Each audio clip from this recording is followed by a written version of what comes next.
உம்மத்தின் பின்பகுதியில் இருந்து கொண்டு முன் சென்றவர்களை ஏசுபவர்களை கண்டால். சஹாபாக்கள் எடுத்து உமர்ல சொன்ன மார்க்குமா?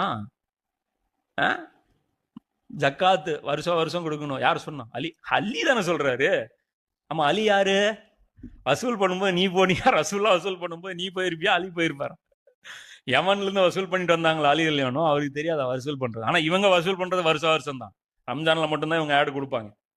வருஷம் பூரா இவங்க ஆடு தர மாட்டாங்க. நாங்க என்னென்ன பண்றோம்னு டெய்லியே சொல்றாங்க. ரம்ஜான்ல மட்டும்தான் இவங்க வசூல் பண்ணுவாங்க. அதுதான் அவங்களுக்கு கலெக்ஷனு. அந்த வருஷத்துக்கு ஒரு தடவை தான் இவங்களே ஜக்காத் கலெக்ட் பண்றாங்க.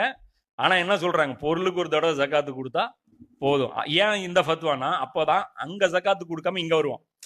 இப்ப அங்க போய் கேட்டா சுன்ன ஜமாத்துல என்ன நடக்கும்? வருஷம் தரணுமா? அப்புறம் என்னாச்சு? பணமும் ஜாஸ்தியா செலவாகுது. அது இங்க கொடுத்தா ஒரு தடவை கொடுத்தாலே சொர்க்கத்துக்கு கேரண்டி கொடுத்துட்றாங்க.